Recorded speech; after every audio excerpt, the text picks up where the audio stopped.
Hi everyone, I'm Airier, and normally this is where I say we're going to be doing something crazy cool with Dingo Doodles, and we are. Unfortunately, this is Felix Tech Tips. No, I'm going to leave it at that. It sounds funny to me, I'm going to leave it at that.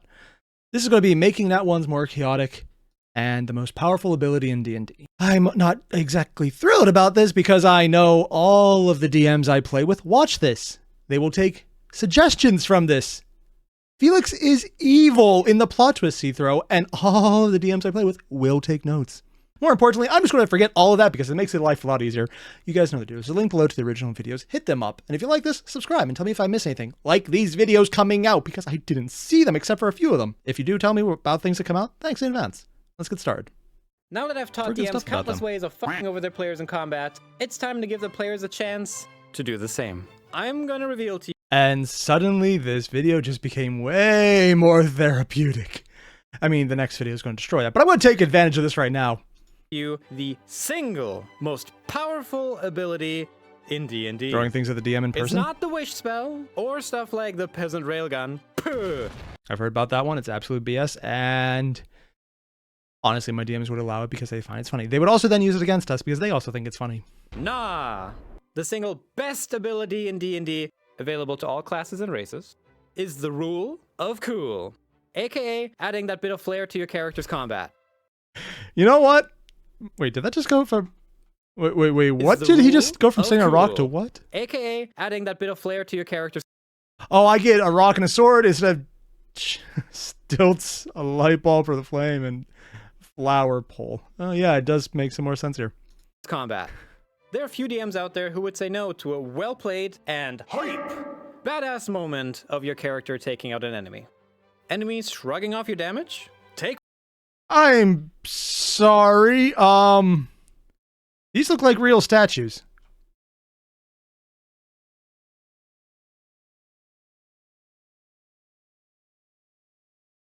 You know, there's some things I just am better off not asking. Damage? Take one hostage.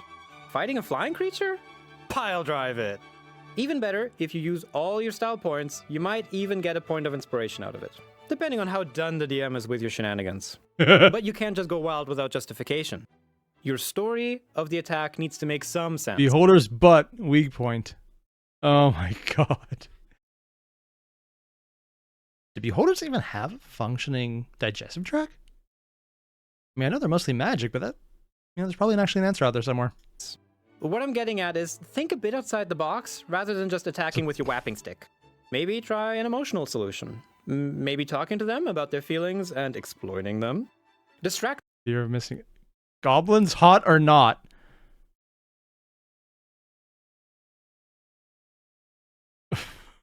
Hi. Oh, why do I have a feeling Sips is the one in one of their games to try this? Them with an existential crisis. Or get them angry at someone else, maybe even their own team. Or just throw them off a cliff. Yep, I've done that. Use Didn't what work Mother Nature though. provides. They didn't need the head. And nothing gets the blood pumping like throwing the big bad boss out of the window. Hey, look at that. Did they just YOLO with the boss? Oh my god. I'm gonna have to remember that one. For any DMs I may or may not have. Ignore that I said that, please. Turns out grappling isn't as useless as some think it is. There are endless ways to use your environment to your advantage, and even more ways to use your class abilities unconventionally. Wow, Patrick got thick. The worst part is I've seen that image before, and it's disturbing every time I see it. All know about the whole create water in the monster's lungs, but have you thought about casting levitate on a creature and sending it to God? Or maybe casting hit... Wait, you can do that? Outdoor combat just became a lot more interesting. Hideous laughter on a T-Rex? But there's one big caveat to all this. Don't argue with your DM about their decision if they don't let you get away with something. That just means your next attempt needs to be even cooler to convince. Is that a monster hunter who made an armor out of Yu-Gi-Oh! Monster cards? That's insane, and I'm actually incredibly impressed. Damn. Also, depending on which cards used, that could be absolutely a $5 suit of cosplay, or they should maybe never be let near money again in their entire life. them. Last but not least, I would also like to point out that every weapon is a ranged weapon, if you're not a coward about it. So yeah, have fun. Oh. Just to clarify, that seems abusable. I'm gonna have to use that. Every weapon is a ranged weapon. Dexterity or strength could very much be important depending on which character. And I got a fun challenge for you players. What? Make a purposefully underpowered character and use them in a campaign. You'd be surprised how much more powerful your weak character can be when you're thinking outside the box. Bye! Hey, Dingo dropped in. So I'm kind of wondering what he means by a weak character. Can you even do weak characters in D&D? I mean, you can do characters that are counterintuitive, like you have an intelligence-based character who's strength, spec, and doesn't have enough intelligence to do a spell. But I can see that working, actually, depending on which class you go. Huh. Bye! But to truly become the alpha player at your table, make sure to bribe your DM with the Fablemaker's animated tarot set. And earn some serious brownie points. I'm going to be completely honest for anyone who hasn't done it yet. Bribing the DM does work. I have done that. That said, my bribe was having to live stream Corpse Party, and I'm an absolute coward, and I regret every second of it because it was not worth it. But I did it multiple times. Yeah, I know. I didn't learn my lesson the first 3. And next up, we have how to make Nat 1s more chaotic. The last one was really cool because it gave the power to the players to basically say, I'm going to come up with a great reason that makes sense that you're going to go with even if it's stupid, and bribe the DM. Which does work. Now we're going with the one that I know every DM I've ever played with has interpreted as, we're playing with Nat 1s enabled? How do you want your character to lose their head? I'll let you grow it back. If you use a wish spell. Yeah, I have very sadistic DMs.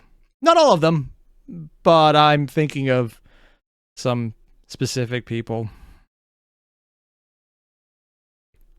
You know about you, right? Good. Yeah, so we're just going to drop right in and see where this goes. Hopefully it doesn't mean I need to start planning to survive. Bullshit. I know I need to start planning ahead of time. I'm aware. I'm just trying to pretend otherwise until the last second. This video is sponsored by the Book of Extinction Kickstarter. Critical fails. Yep. These Heralds of Doom are feared across game tables and strangely Did he just find all the ones on there? Not all, most. I'm not one for controversy though. However. So in essence, a crit Did he just really say what I think he said? Seemed to be the cause of some controversy? I'm not one for controversy though. However. Yeah, no. Felix said he's no one for controversy. Or not one for controversy. I would like to submit the counter evidence, all of Fool's Gold. All of it. Everything he just said there is bullshit on such a level that I'm actually surprised the video editing software didn't crash when the house he was in was struck by lightning. Because let's be honest, that's the level of no he just reached. So in essence, a crit fail, usually triggered by a natural 1 dice roll, means that whatever you attempted to do has failed, well, critically. Yep. Spectacularly even. Technically. According to the D&D 5e rules, critical failures don't actually exist. Oh? The rules just specify that a natural 1 on an attack roll will always miss, and a nat 1 on a death saving throw simply counts as 2 failures. The Dungeon Master's Guide then simply adds a hint that these rolls could be special, but that's up to the GM. Guess we're done here? But okay. Hell no, we're not. We're gonna spice things up. Called it. Nat 1s can be devastating. Don't get me wrong, but they can also be oh so fun and bring a level of chaos. Did they actually just... Okay, the tongue was already there, the nose is added in. The balloons, the freaking clown hair in the nose. It has a nat 1 on there, just notice the nat 1 on the freaking coffin. It's a fun Earl. Everybody's having fun. Even him. See? Zombie. Your table like no other, which is just even more fun. First of all, let's sprinkle those nat 1s on everything. Ability checks and saving throws too, not just attack rolls, and yes, that includes the monsters. Adding a nat 1 to an event is to the monsters. That might be interesting. Supposed to add something. It creates opportunities and tension to your scenarios. Like? Nat 1 on a deck save against a boulder, take critical damage, and maybe even shield your allies from the rock as they take the hit head on like the bloody broken badass they are. Nat 1 on a perception, you stared into the sun and now you're blinded for a round. Nat 1 on an attack roll. I've done the nut one, and the DM went with it. It was for spiders with a giant web covering a roadway. My character, who is an idiot, failed with a nat 1 on the perception. I'm pretty sure he did not see the spider webs covering the entire roadway. And I played into it. And oddly enough, nothing happened. I was so stupid the spiders were convinced not to attack and they went for everyone else behind me. I don't regret that.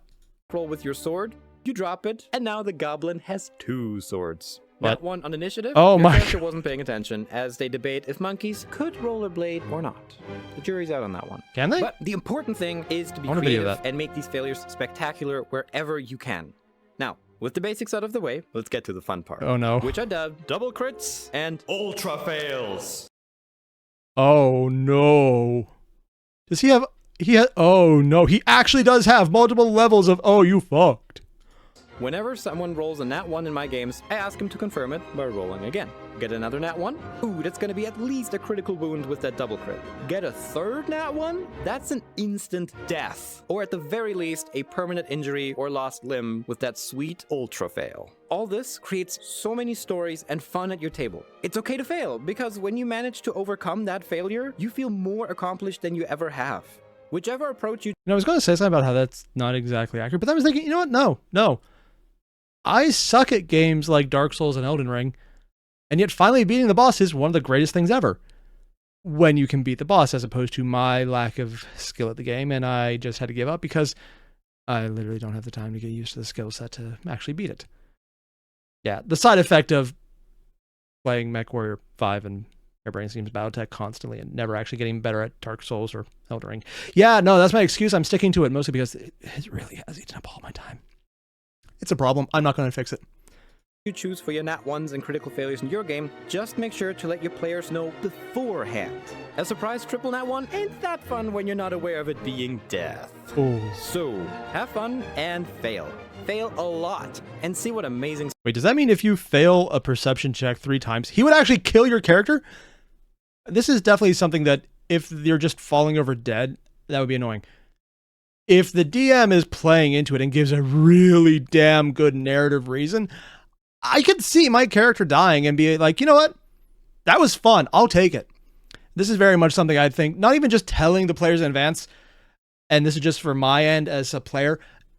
If I was aware of this and the DM got my approval, but then they just like, oh, well, now you're dead, I would still feel kind of cheated there. Like, build it up. Say something crazy happened.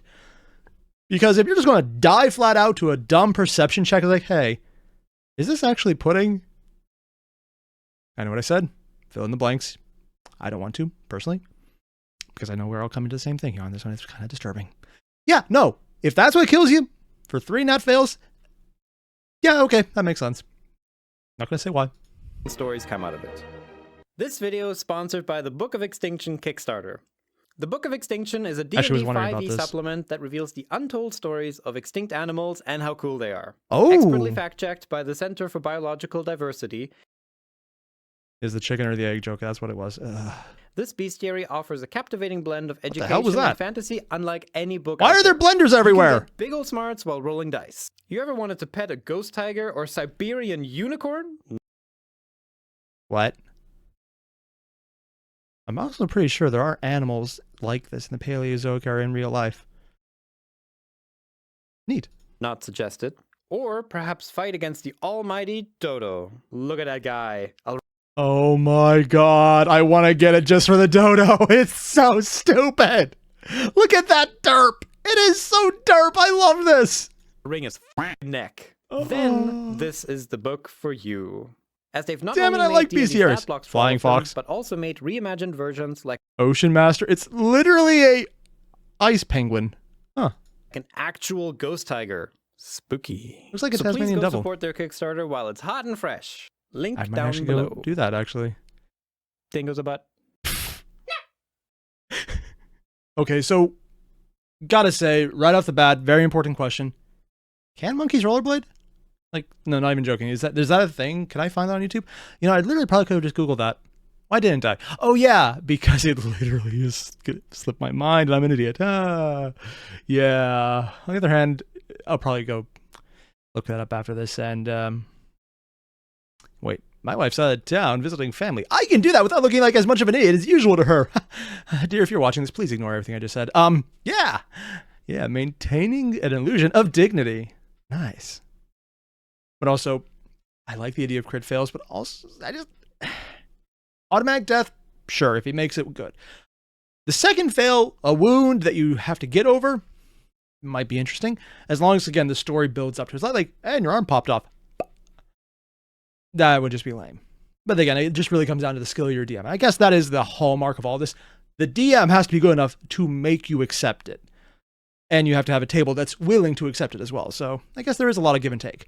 That said, the rule of cool, doing something so stupid, but making it fit into the narrative that the DM lets you get away with stuff that you really shouldn't. I need to take advantage of that more. I've done a few things like that, but mostly they were just because they kind of fit and I got lucky, less because I thought it out. Well, I need to definitely think it out more because I can do some crazy shit with that. And for the DMs, I'm not planning anything if you happen to be playing with me as a participant. I have no plans at all. That's believable. Yeah, they're never going to see a thing coming. I mean, that I don't plan it because I'm not. See, it's funny because I'm saying I'm planning things, but we all know I don't actually plan. It's funny because it's absolutely true. Yeah, so if you haven't already, there's a link below to the original videos. Oh, yeah, multiple videos. 2 videos there. Hit them up. And when you're done, if you like this, subscribe. And let me know if anything else like this comes out, because this is one of the few times I actually found out in advance, and also people told me about the new one about Nat 1s. Thank you for that. Otherwise, yeah, I'll see you guys then. Adios.